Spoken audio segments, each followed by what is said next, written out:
तीन भुवन में सार वीतराग विज्ञानता,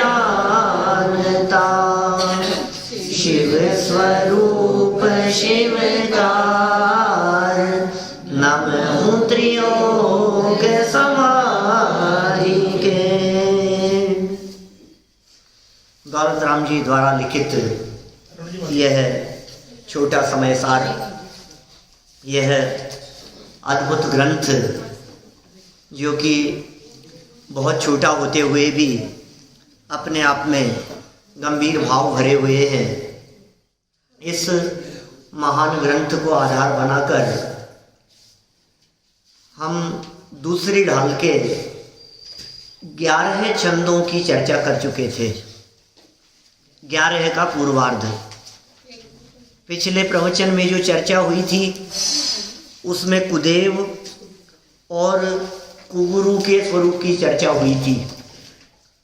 कौन कुदेव है? बहुत बातें कही थी। यहाँ बाहर में जिनके स्त्री आदि के प्रति स्नेह दिखाई देता हो, धन से, परिग्रह से, कपड़ों से जिनके मन में राग वर्तता हो। देखो आप, ये परिग्रह है ना, ये सारे पापों की जड़ है। पर पदार्थों में एकत्व बुद्धि है ना, ये सारे पापों की जड़ है।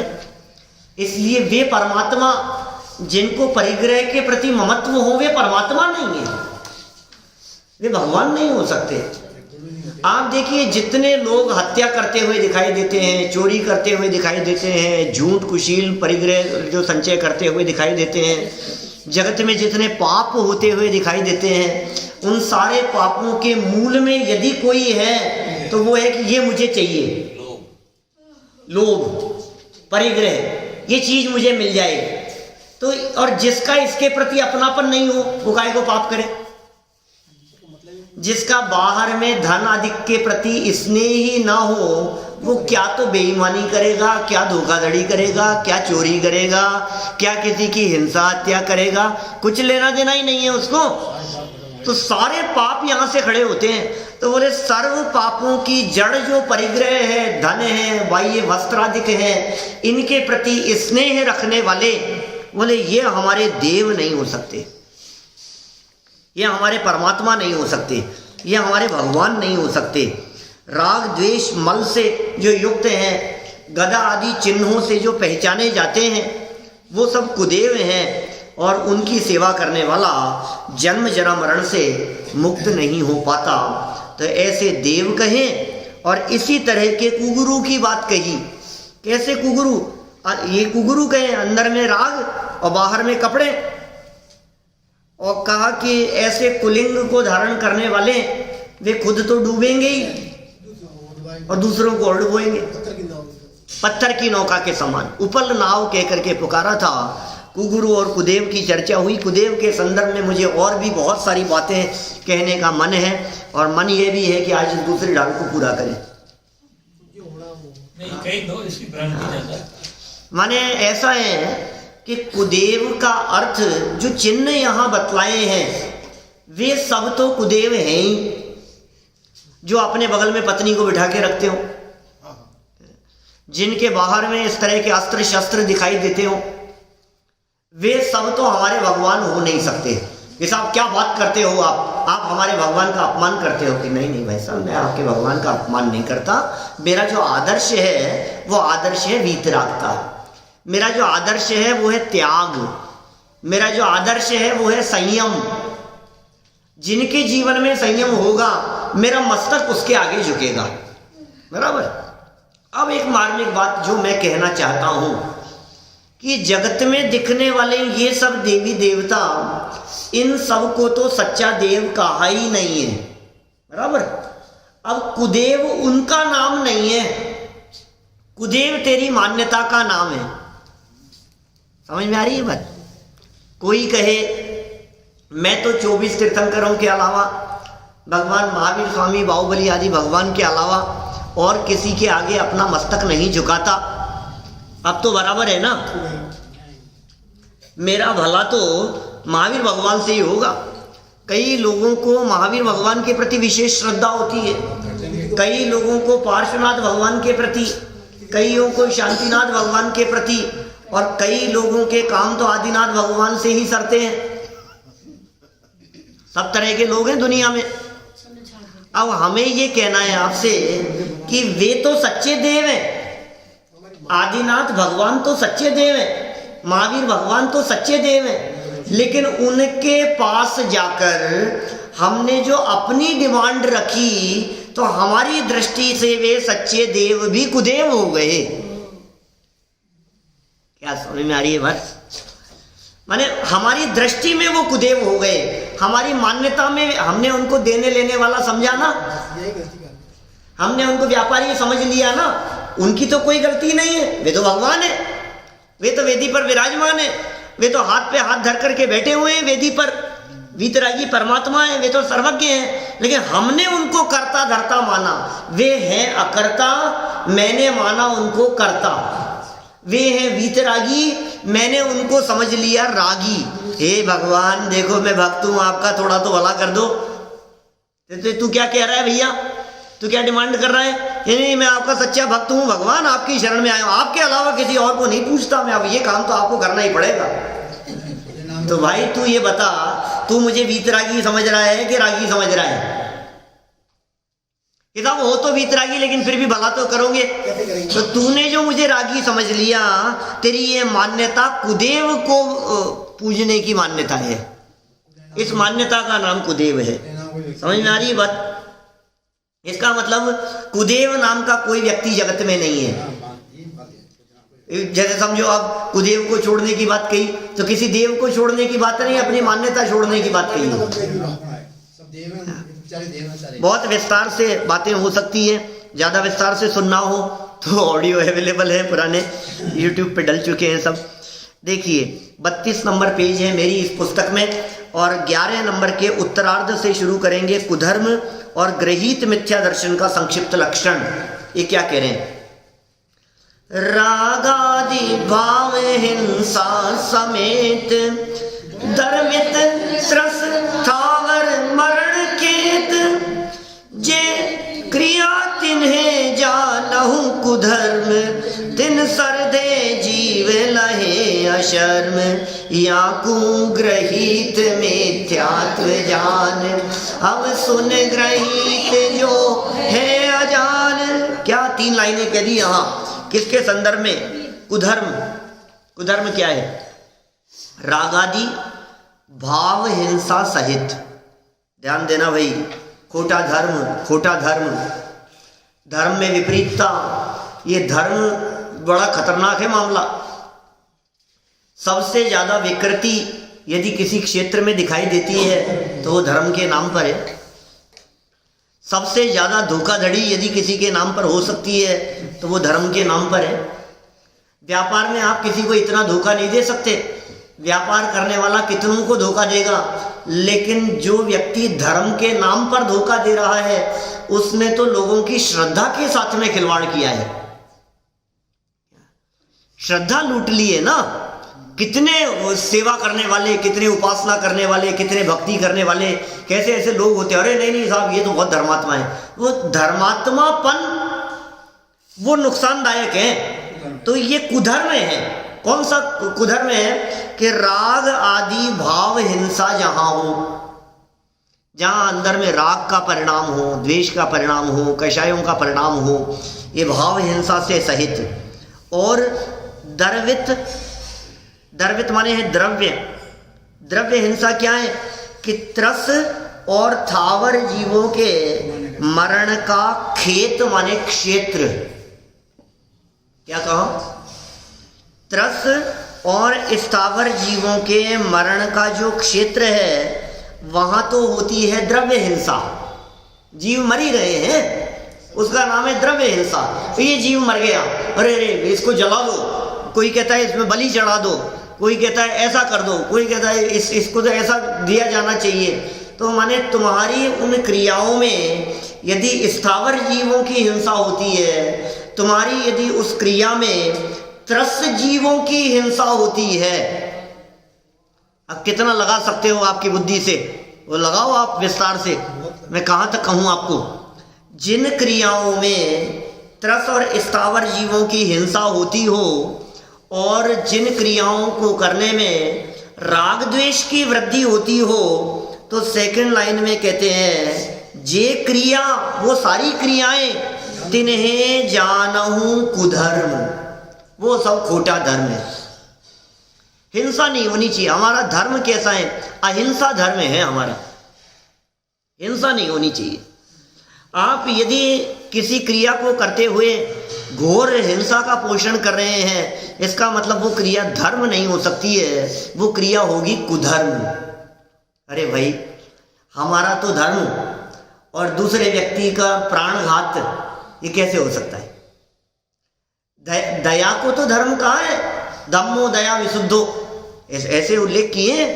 उपचार धर्म कहा है, व्यवहार धर्म कहा है, माने ये बातें कही गई है शास्त्रों में। लेकिन हिंसा को धर्म कहना, ये तो दुनिया में कोई नहीं कहेगा भाई। हिंसा को कौन धर्म कहे? हिंसा तो पाप है, जिसमें दूसरे जीवों के प्राणों को हरण कर लिया गया हो, वो धर्म कदापि नहीं हो सकता, उसे हम धर्म नहीं कह सकते। वे सारी क्रियाएं, कौन कौन सी क्रिया? अब चाहे आपके लकड़ियां जलाने की हो, चाहे आपके समझ लो आप उसमें कितने जीवों की घात हो रहे हैं, आप कल्पना नहीं कर सकते। अग्नि में डाल करके आपने हवन कर दिया, कि धूप डाल दी उसमें, आपको मालूम है पिसी हुई चीजों की मर्यादा? पिसी हुई चीजें, कोई भी चीज पिसी हुई हो उसकी अपनी एक मर्यादा होती है। आटे की अलग मर्यादा है, मसालों की अलग अलग मर्यादाएं हैं, नमक की अलग मर्यादा है, हर पिसी हुई चीज की मर्यादा है। और मर्यादा का मतलब जानते हैं? मर्यादा माने उस मर्यादा को क्रॉस कर लेने के बाद उस वस्तु में जीव उत्पन्न हो गए, वो उसकी एक्सपायरी डेट है, जो उसकी मर्यादा बतलाई गई है। मैं आपसे पूछता हूं, भले चंदन की लकड़ी की बनाई हुई धूप हो, उस धूप जो पिसी हुई है उसकी मर्यादा होगी कि नहीं होगी? और उस अमर्यादित धूप को बाजार से लाकर और जलती हुई अग्नि में ऐसे उठा करके हमने डाल दिया, तो आपको मालूम है आपने क्या किया? उसमें जो त्रस्त जीव उत्पन्न हो गए थे, उन त्रस्त जीवों को उठाकर हमने होम कर दिया उस अग्नि में। ये काम हो गया।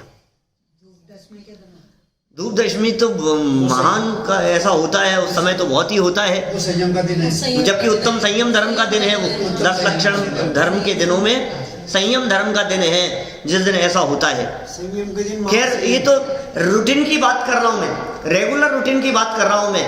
आप कभी बारीकी से देखेंगे ना उस धूप को, मैंने देखा, मैंने उस धूप को ले जाकर धूप में जब फैलाया उसको, तो उसमें छोटे छोटे से जीव चलते हुए नजर आए, बारीक बारीक जीव।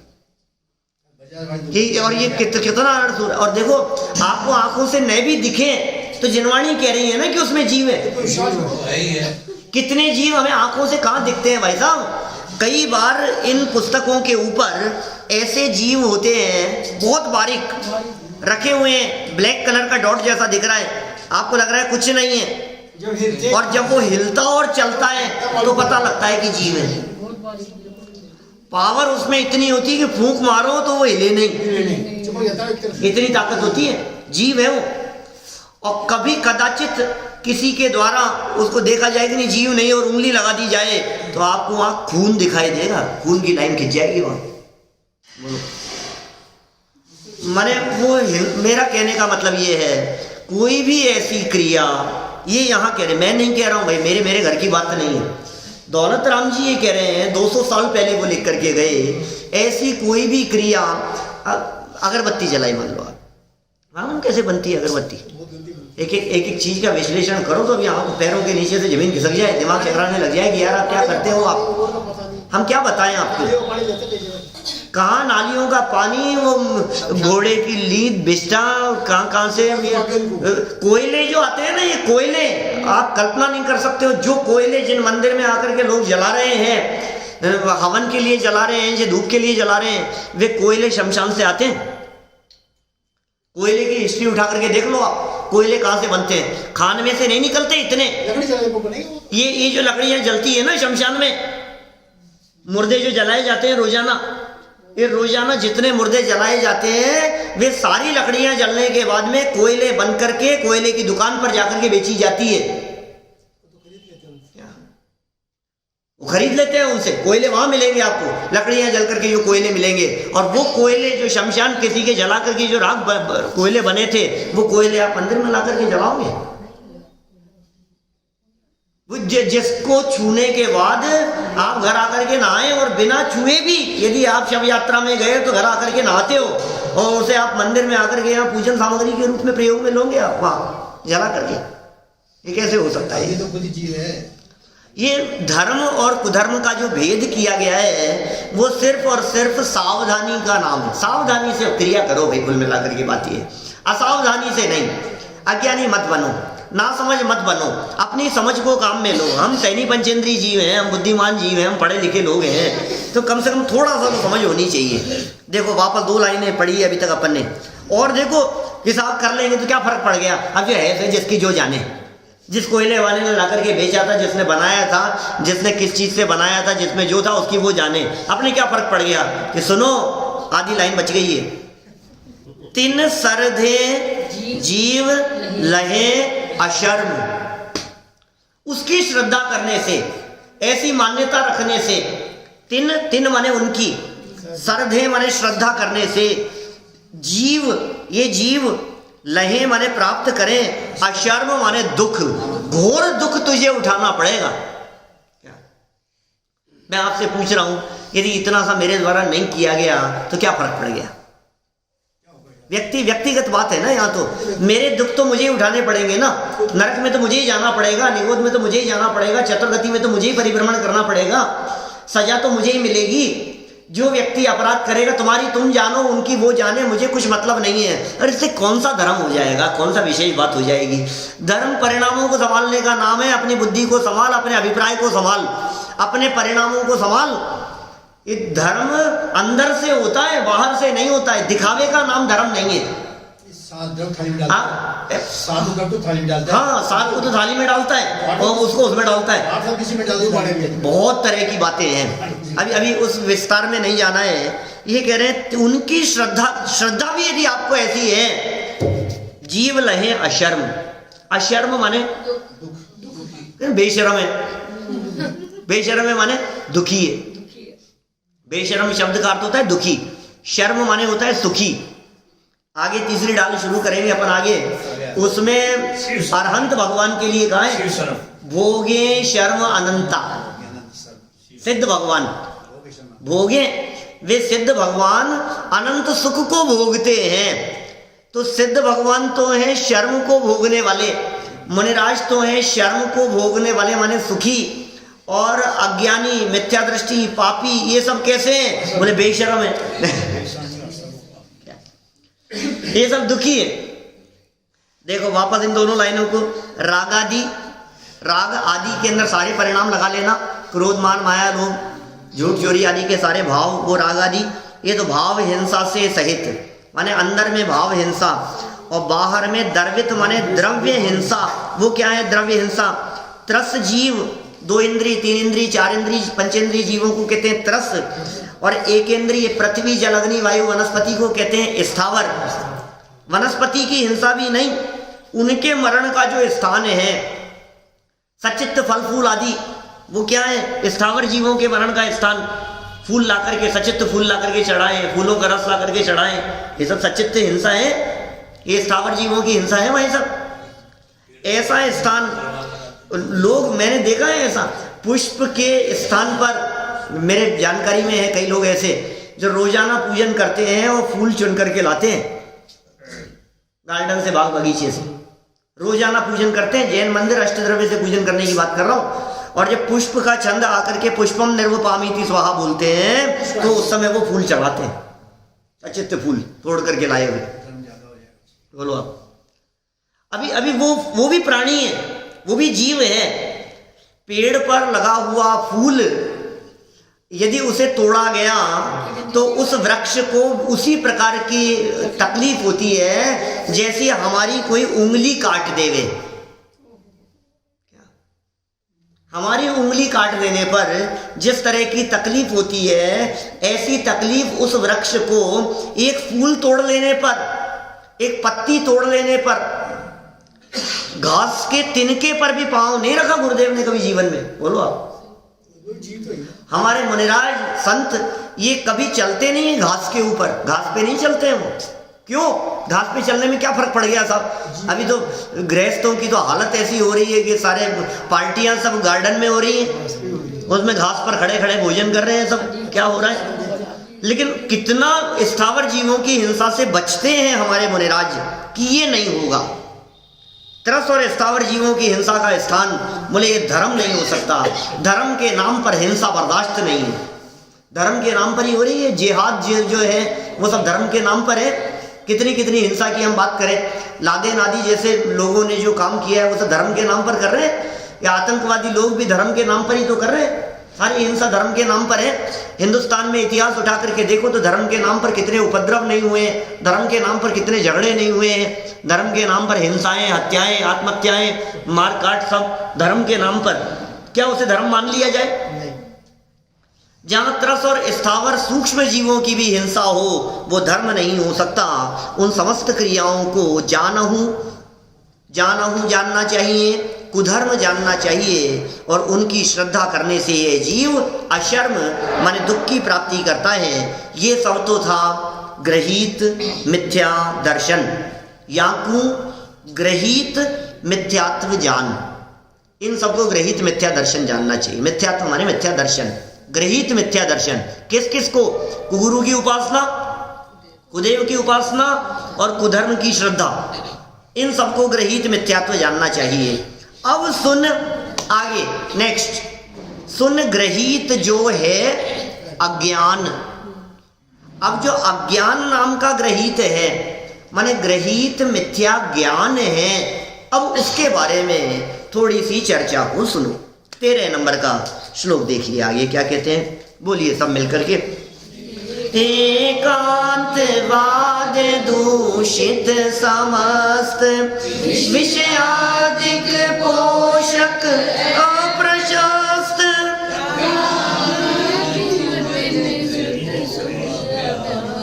क्या हो गया भाई? रागी कुमत निकृत श्रुताभ्यास सोहे कुबोध। ये मिथ्या ज्ञान का लक्षण कह दिया गया है। ग्रहित मिथ्या ज्ञान एकांतवाद से जो दूषित है। हमारी जैन परंपरा, हमारा जैन शासन ये कैसा है? अनेकांतवादी है। हम एकांतवादी नहीं है, ये दर्शन अनेकांतवादी है। एक वस्तु को, एक घटना को, एक परिस्थिति को देखने वाले दृष्टिकोण बहुत सारे हो सकते हैं।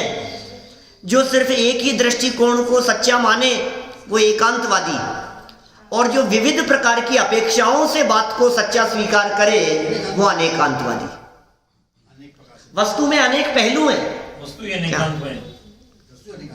हमने पूछा कि साहब वो कैसे हैं, और आपने उनके बारे में बतलाया कि वो तो बहुत अच्छे बिजनेसमैन हैं। फिर हमने दूसरे से पूछा कि आप बतलाओ साहब वो कैसे हैं, कि बोले बहुत सुंदर है। फिर तीसरे से पूछा कि आप बताओ वो कैसे हैं, बोले बुद्धिमान बहुत है। बोले यार 3 लोगों से पूछा, तीनों अलग अलग जवाब देते हैं, सच्चा कौन सा है? ये तीनों ही सच्चे हैं। एंगल अलग अलग है, दृष्टिकोण अलग अलग है। कितने अभी अनेकांत से आज बात थोड़ी ना समझाना है मुझे तो ये कहना है कि एकांतवाद जहां है, एक पक्षीय दृष्टिकोण जहां है, वो सब क्या है? उसका पोषण करने वाली एकांतवाद से जो दूषित है, जिनमें एकांत की चर्चाएं, ऐसी समस्त एकांतवाद एक ही दृष्टि से। आत्मा कैसा है? तो अकेला नित्य ही कहे उसको। अरे भाई अनित्यता भी है, 100% है अनित्यता। और कोई व्यक्ति अनित्य ही अनित्य माने तो बोले वो भी गलत है। अनित्य भी है और नित्य भी है, दोनों पहलू हैं। ऐसा भी है, लेकिन देखो इस अनेकांत का बहुत मजाक बनाया गया सारे दुनिया भर में। तू भी सही और मैं भी सही, इसका नाम अनेकांत नहीं क्या? ये अनेकांतवाद नहीं है। दो ही तरह की बात कहे ना अपने यहाँ। इस जगत में दो ही तरह के वाद हैं, एक तो अनेकांतवाद और दूसरा अरे आतंकवाद। या तो एकांतवाद अनेकांतवाद और दूसरा आतंकवाद। जो व्यक्ति अनेकांतवादी नहीं है वो नियम से आतंकवादी है। सर्व झगड़े खड़े होने वाले हैं वहां। इसलिए भाई आप अनेकांतवादी बनो, वस्तु स्वरूप को देखो, अनेकांतिक दृष्टिकोण से देखो, विविध पहलुओं से देखो। जब आप किसी घटना किसी परिस्थिति को विविध पहलुओं से देखते हो तब एकांत नहीं होता। अब ये कह रहे हैं जिन शास्त्रों में, जिन किताबों में, जिन पुस्तकों में एकांत की चर्चा हो, ऐसा ही है, इसके अलावा दूसरा कुछ नहीं, ऐसा एकांत का कथन किया गया हो, उससे जो दूषित है वो समस्त। एक नंबर। फिर कह रहे हैं विषय आदिक का पोषण करने वाले ऐसे शास्त्र जो ये कहते हो भाई साहब तुम रात्रि भोजन कर लो, तुम तो चलेगा, थोड़ा सा इतना तो खा लो, अब तुम गृहस्थ हो, अब इतना सा तो चलता है, इतनी छूट तो चलती है। सुनो भाई, शास्त्र जितना त्याग किया उतने की तो प्रशंसा करेंगे, लेकिन जितना खाते हो उसका पोषण कभी नहीं करेंगे। शास्त्रों में ये नहीं कहा गया होगा कि लौकी खाने योग्य है। लौकी की बात कर रहा हूं, घिया की बात कर रहा हूं, दूधी की बात कर रहा हूं। क्या अलग अलग जगह अलग अलग शब्द का प्रयोग किया जाता है। वो ये खाने योग्य है, ये वर्णन आपको कहीं नहीं मिलेगा किसी भी शास्त्र में। जैन शास्त्रों में ये नहीं मिलेगा कि ये तो खाने योग्य है, नहीं। हो सके तो कुछ भी मत खाओ, तुम तो उपवास करो, कर सको तो तुम उपवास करो, और यदि न चल सके तो कम से कम इतना तो त्याग करो। त्रस हिंसा को त्याग वृथा था वर्ण सहारे, छठी डाल में करेंगे आगे बात। त्रस जीव त्रस घात, 5 प्रकार के अभक्ष्य कहे हैं। त्रस घात यहां हो, पहले मोटा उसका त्याग करो। फिर बहुघात कहे हैं, जिनके खाने में बहुत स्थावर जीवों की हिंसा हो, बोले उनका भी त्याग करो। फिर जिनके सेवन करने पर बहुत कम हिंसा होती हो, साहब वो तो खा सकता हूं ना, कि खाने की तो हम नहीं करेंगे।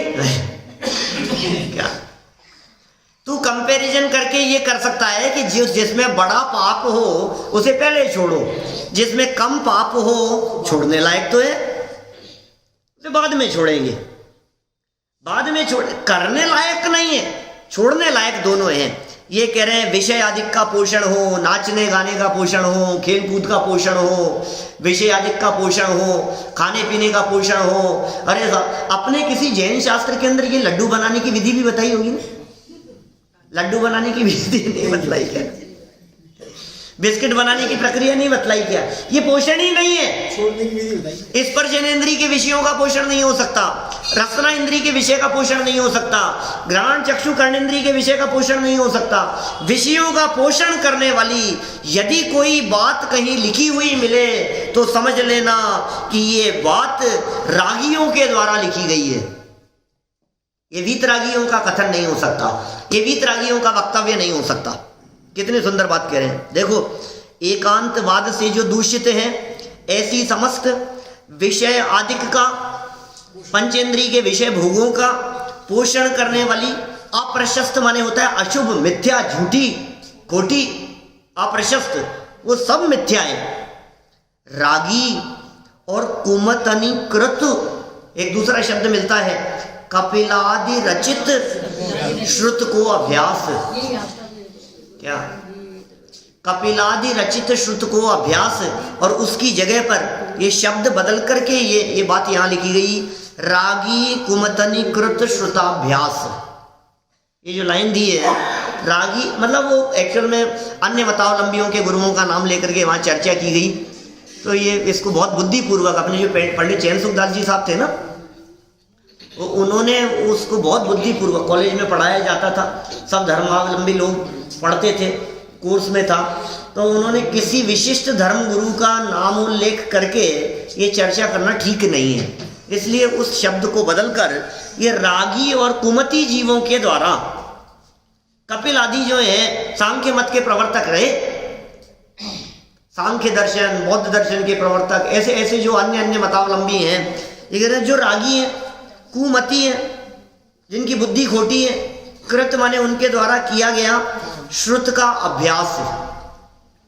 कभी भी ऐसे शास्त्रों को मत पढ़ो, ऐसी पुस्तकों को मत पढ़ो जिन पुस्तकों और जिन शास्त्रों की रचनाएं रागियों के द्वारा की गई हो, जिन पुस्तकों में विषय कषाय का पोषण किया गया हो, भोगों का समर्थन किया गया हो, जिनमें राग द्वेष बढ़ाने की बात हो, जो एकांतवाद का पोषण करने वाली हो, वो सब के ऐसे श्रुत का अभ्यास, वो क्या है? कुबोध है, माने गृहीत मिथ्या ज्ञान है। और बहु माने बहुत, देन माने देता है, त्रास माने तकलीफ देने वाला है। ये सब ज्ञान तो अच्छा ही है, कहीं से भी मिले, कुछ भी मिलेगा। अरे भाई साहब ज्ञान ज्ञान में फर्क है क्या?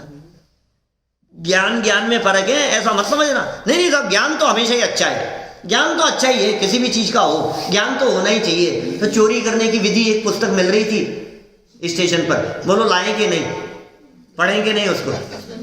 अरे भाई तेरी जरूरत नहीं है, जो ज्ञान सिखा रहे हैं उसमें ऐसे ऐसे बहुत मिलते हैं इस तरह की चीजें, जो शिक्षक इस तरह की बातें सिखाते हैं। चोरी करने के 1000 तरीके, 100 तरीके ऐसे। बहुत बचपन में कोई एक मूवी देखी थी, कोई एक अशोक कुमार की ऐसी, क्या याद है क्या कुछ? तीनों चारों भाई थे, वो ऐसी मूवी थी ना कोई, इस तरह का था कुछ वो, जिसमें वो सारे पता नहीं जो कुछ भी था, बहुत कोई 30 साल पुरानी बात कह रहा हूँ। तो खैर मेरा कहने का मतलब ये है कि जो भी ऐसा हो, इस ज्ञान ज्ञान के चक्कर में उलझाए तो पहले ये निर्णय तो कर कौन सा ज्ञान सच्चा है और कौन सा ज्ञान झूठा ज्ञान है, कौन सा ज्ञान दुख देने वाला है और कौन सा ज्ञान सुख देने वाला है। इस निर्णय के बिना, और इसका निर्णय कैसे होगा कि साहब कैसे निर्णय करें कि कौन सा ज्ञान सच्चा है और कौन सा ज्ञान झूठा है? कि हमने कह दिया है ना, विषय कषाय का पोषण करने वाला नहीं हो, राग द्वेष का पोषण करने वाला नहीं हो, रागादि बढ़ाने वाला नहीं हो, एकांतवाद का पोषण करने वाला नहीं हो, वो सारे ज्ञान के ऊपर चौकड़ी लगा दो।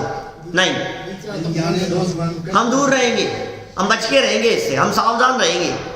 सिर्फ वही ज्ञान सम्यक ज्ञान है जो ज्ञान वीतरागता का पोषण करता हो, वही शास्त्र शास्त्र है जो जिनेंद्र भगवान के द्वारा कहे गए हो। बाकी सब शास्त्र शास्त्र नहीं, शस्त्र हैं, शस्त्र हैं, वे सब काट देने वाले हैं। ठीक है ना? वो तो आगे आएगी भाई वो चर्चा, इसलिए मैं उसको आगे करूंगा, मुझे खत्म करना है इसको। ऐसे बातें जनवाणी की कहीं कहीं से बहुत सारी आ जाती है ऐसी बातें, है ना?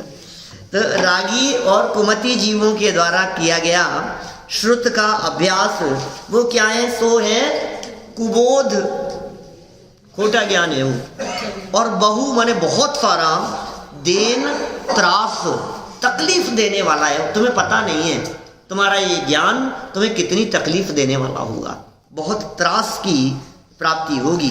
तो इस तरह ये गृहीत मिथ्या ज्ञान की बात कही।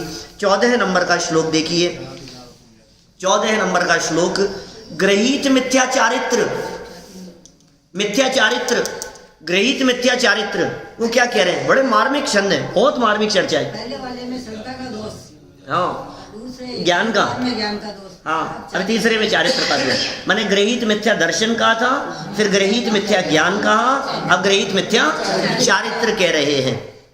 जो ख्याति लाभ पूजादि चाह, धर करन विविध विधि देदार, आत्म अनात्म के ज्ञानहीन, जे करनी धन करन चीन।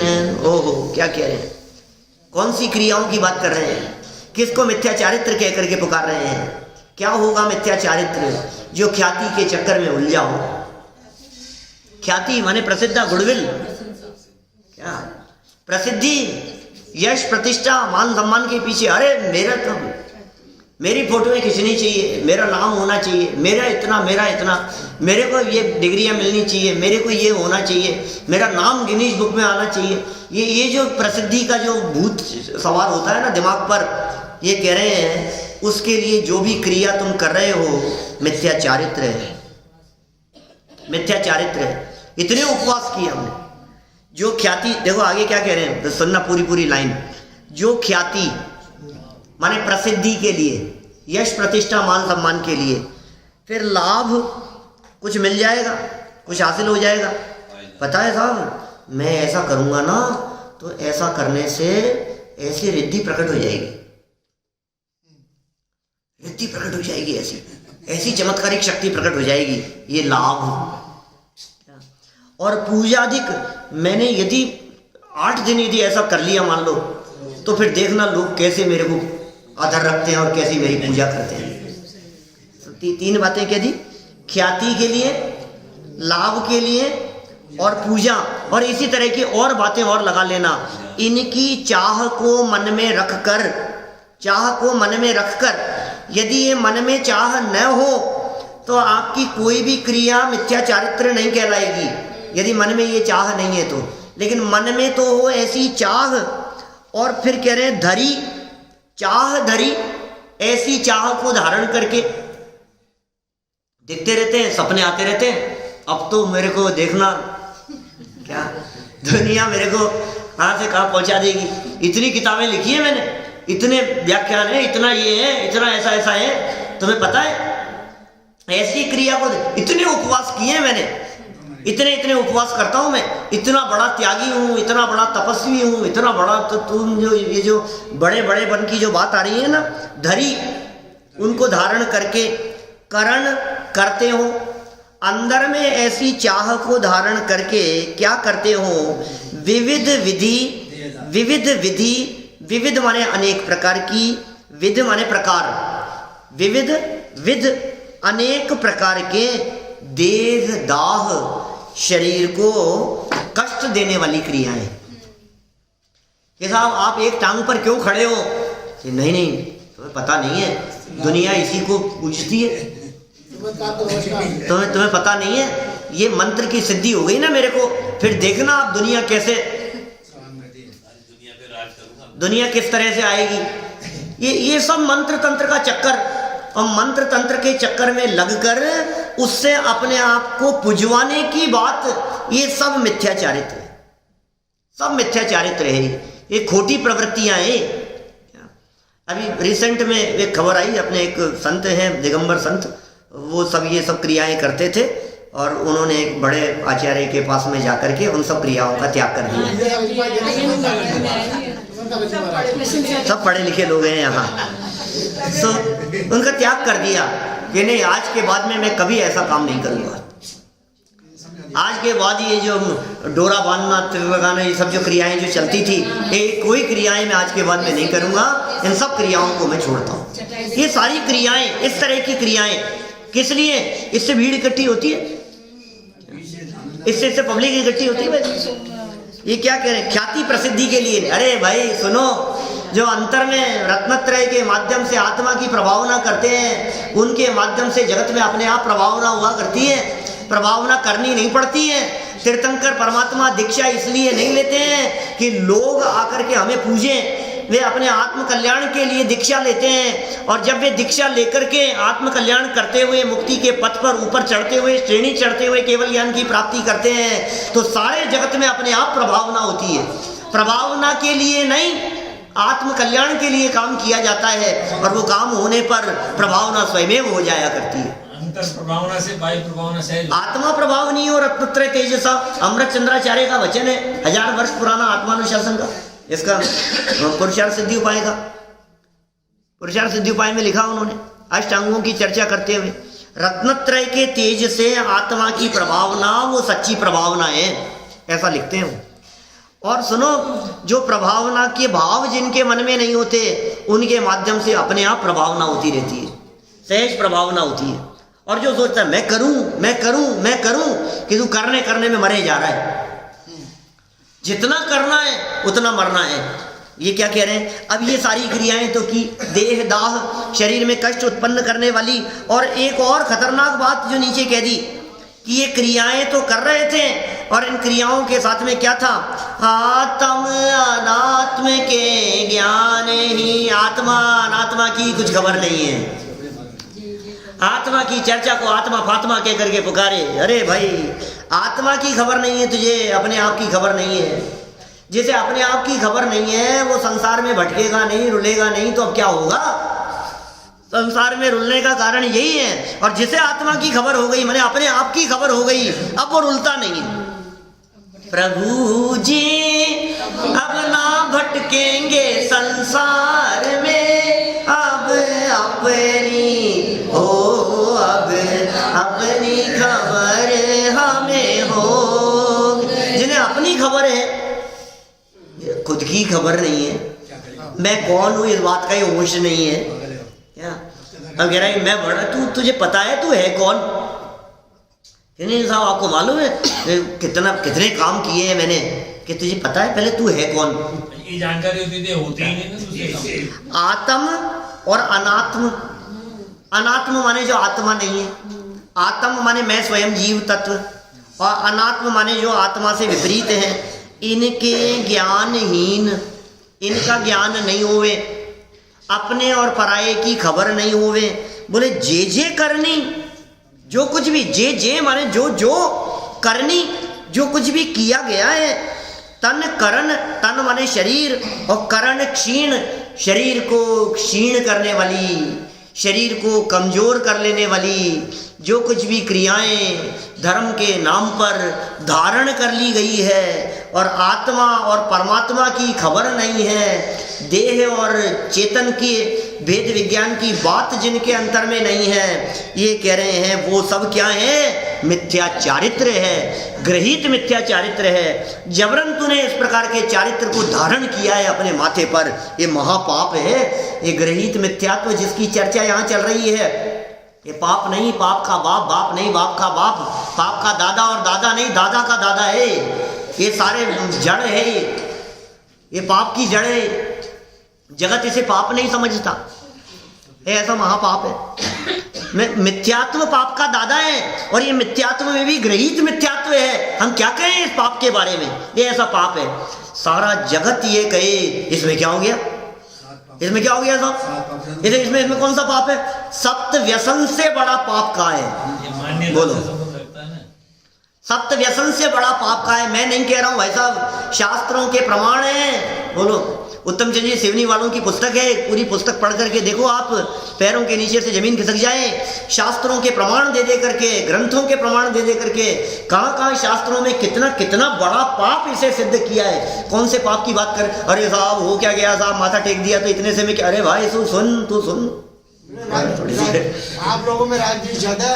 हम जो ये बात कह रहे हैं, तू पहले इस बात को कह रहा है, 200 साल पहले की लाइन है भाई साहब, सारे समाज में पढ़ी जाती है। दिगंबर जैन समाज में कौन ऐसा है जिसने ये छेड़ाला की लाइनें नहीं पढ़ी हो? सब जगह पढ़ाई जाती है, सब संघों में पढ़ाई जाती है, सब लोग पढ़ते हैं, पढ़ाते हैं, सुनाते हैं, पाठशालाओं में पढ़ाई जाती है, समूहों में पढ़ाई जाती है, शिविरों में पढ़ाई जाती है। ये वो छेड़ाला है जहाँ ये कह रहे हैं तुझे आत्मा परमात्मा की खबर है क्या? आत्मा और अनात्मा के ज्ञान के बिना शरीर को कष्ट देने वाली यदि कोई क्रिया कर रहा है, सब ग्रहित मिथ्या चारित्र है, सब ग्रहित मिथ्या चारित्र है। उपवास भी पता है, जबरन उपवास नहीं कहा हमारे यहाँ शास्त्रों में। जब तक आपका ध्यान हो सके, जब तक आपका साधना में उपयोग लग सके, तब तक आपको उपवास करने की छूट है। आप 3 उपवास करो, चाहे 5 उपवास करो, चाहे 15 उपवास करो, कोई दिक्कत नहीं है। लेकिन जिस क्षण आपको ऐसा लगने लगे कि यदि आहार नहीं लिया तो ध्यान नहीं कर पाऊंगा, उपयोग नहीं लगेगा, तो कहा है तुम आहार ले लो जाकर के। ये कहा है हमारे शास्त्रों में। ध्यान प्रमुख है। आप ध्यान नहीं, अब आपका ध्यान बार बार में भोजन की तरफ जावे, तो इससे अच्छा है तू एक बार कर लेगा तो आधे पौन घंटे के अंदर फिर उससे मुक्त हो जाएगा। और यदि नहीं करेगा तो 24 घंटे दिमाग में भोजन चलता रहेगा। बोलो, तो क्या करना?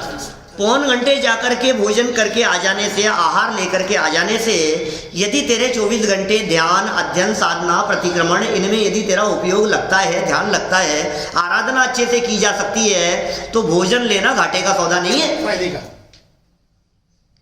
और तू जबरन खींचतान करेगी, नहीं नहीं, और फिर दिमाग में तो चल रहा है भोजन और तू बाहर में पालन कर रहा है, बोले यार ये चलेगा नहीं, क्योंकि भाई आत्मा तो भोजन करता नहीं, आत्मा अनात्म के ज्ञानी, ज्यो जो करनी तन करण छीन।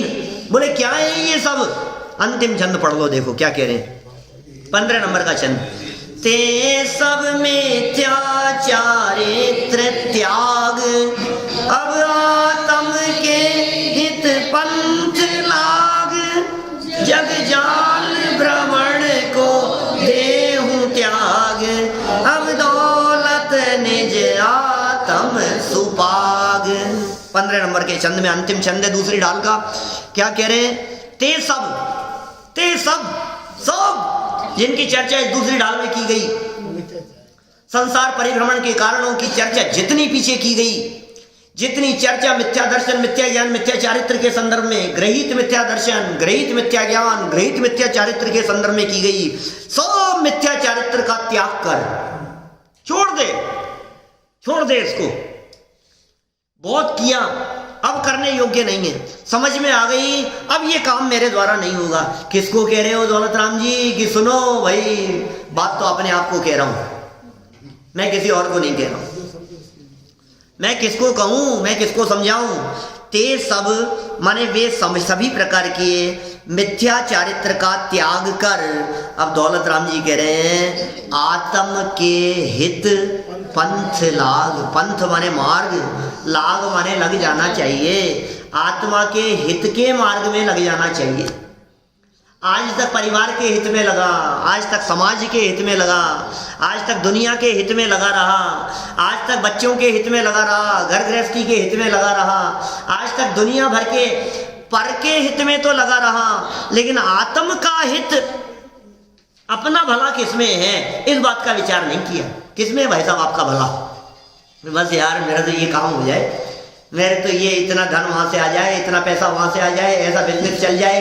अरे भाई साहब, आत्मा के हित की बात चल रही है। ये कह रहा है शरीर का भला हो जाए, शरीर का भला हो भी जाए लेकिन मन में शांति नहीं है तो कहां सुख है बताओ? किसका भला चाहिए? मन भला, कहते हैं ना, मन चंगा तो ऐसी है बात।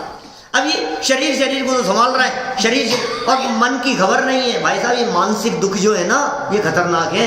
ये जैन दर्शन आत्मा के हित के मार्ग में लगकर तुम्हारे डिप्रेशन से बचाता है, तुम्हारे मानसिक दुखों से बचाता है, आकुलता से बचाता है, टेंशन से बचाता है। इसका नाम है जैन दर्शन। आत्मा के हित में लगो, ये जगत के जंजाल में मत उलझो।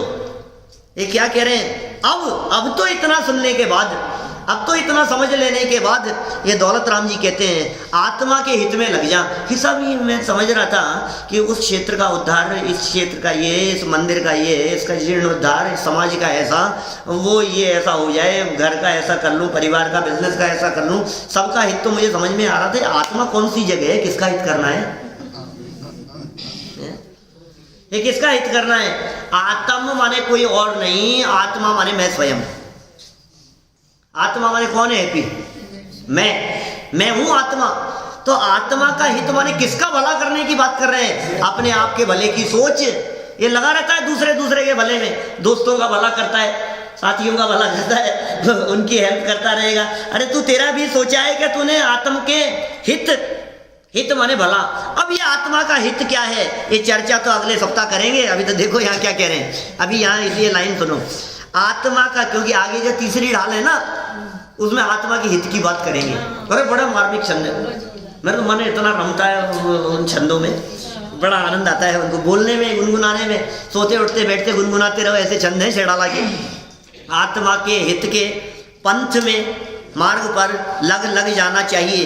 कि साहब आत्मा के मार्ग पर तो लग जाऊंगा, कोई बात नहीं, लेकिन ये थोड़ा बहुत ये भी चलती रहे, अपने घर गृहस्थी के काम और ये सब भी तो चलते रहे। सुन सुन सुन, जग जाल भ्रमण को देहूं त्याग, बढ़ने दे इनको, चूल्हे में पटक इनको, मरने दे, कुछ नहीं, छोड़, दिमाग बुद्धि हटा यहाँ से। ये सारा जग जाल है, ये भ्रमण है, ये सब इनको देव जग जाल, ये सब जंजाल है। इन जंजाल में फंसने की जरूरत नहीं है।